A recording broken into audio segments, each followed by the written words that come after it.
Welcome to the It Factor. We're Jemmy and today we're diving into this blog post by Mr. Len Kaplan, Right. CEO of CDML. Sounds interesting. Yeah, an MSP in Queens, New York, offering network management, VoIP, and UCA cybersecurity compliance, IaaS cloud, and Microsoft 365 and Azure. Okay, so like the whole package. Yeah, so if you're a small business owner or manage IT for a growing organization, this is for you. Yeah, stay tuned, folks. Stay tuned. We are looking at this blog, and it's about this really intriguing concept called Cat Schrodinger's reveal of the Quantum Firewall. Oh, a quantum firewall, huh? Yeah, so this sounds like, something straight out of the future. Yeah, right out of Star Trek. But this post dives into how quantum principles could, revolutionize data protection. That's a pretty big claim. So let's see what they're saying. Yeah, so what's fascinating here, even as a theoretical idea, is this shift in thinking. Yeah, what do you mean? Like, instead of just building stronger and stronger digital defenses, right? There's like more walls, higher walls, thicker walls. Yeah, this concept explores, leveraging the unique aspects of quantum mechanics. Okay, so using the weirdness of the quantum world to protect our data. Yeah, exactly. Yeah. And the blog post, it introduces this idea of data existing in two states. Two states. Okay, I'm intrigued. Yeah, so there's visible data, right? Your everyday information protected by incredibly strong quantum-enhanced encryption. So like Fort Knox for your data? Yeah, you can think of it as a digital vault that'd be practically impossible to crack. Okay, that makes sense for the visible data. But what about the other state? Right, then there's invisible data. And this is where it gets really, really interesting. Okay, lay it on me. So this data is intentionally kept in a state of quantum ambiguity. Quantum ambiguity? Is that some kind of physics jargon? Yeah, so it's something called superposition in quantum mechanics. Okay, I've heard of that, but explain it like I'm 5. Okay, so imagine data that isn't a definite yes or no until you look at it. So it's both yes and no at the same time. Yeah, in a way, and they call this a controlled vulnerability. A controlled vulnerability? That's pretty counterintuitive, isn't it? Yeah, but that's what makes it so clever, right? In cybersecurity, attackers are always searching for that weakest point. That's chink in the armor. Yeah, and this quantum firewall concept proposes creating what appears to be a weakness. A trap. Yeah, but it's actually a core part of the defense. Okay, so you're leading the attacker into a false sense of security. Exactly. By having this invisible data in this ambiguous quantum state, it becomes unpredictable for attackers, right? So they don't know what they're dealing with. Yeah, and if they try to interact with it, hoping it's an easy target, Thinking they found a backdoor.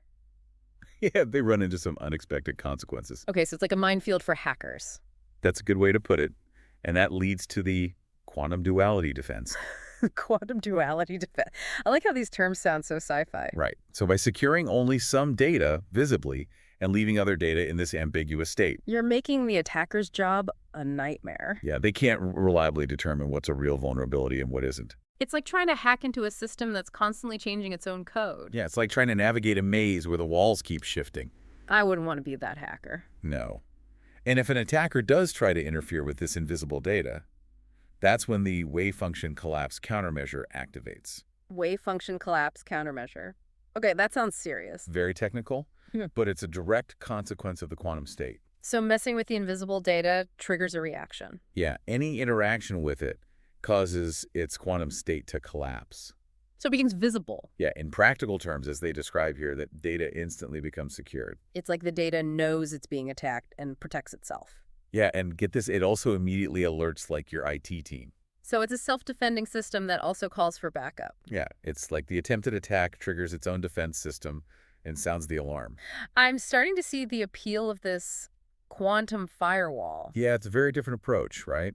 And this prompts an interesting thought, in traditional security, we aim to eliminate all weaknesses. Yeah, patch every hole, lock every door. But this concept suggests that a carefully managed form of uncertainty could actually be a strength. Control the chaos. So for you, the small business owner, thinking about cybersecurity, the key idea here. Even though this is all theoretical right now. Yeah, even though this is theoretical technology, the key idea is about having a security layer that adapts. It responds to threats. Yeah, in unexpected ways. It uses the unpredictability of quantum mechanics to confuse and deter attackers. So you're using the attacker's own methods against them? Yeah, and you make those apparent weaknesses unreliable for exploitation. It's a brilliant concept, even if it's just an idea for now. Now here's the fun twist.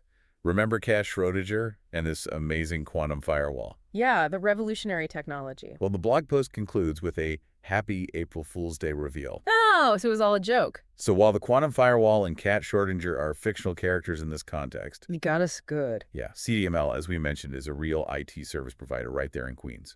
Okay, so they're not actually building quantum firewalls. Not yet, at least. But they are offering these essential services like cybersecurity and network management for businesses like yours. So the real takeaway here is that cybersecurity is constantly evolving. Exactly. And small businesses need to keep up. You can't just rely on the same old defenses.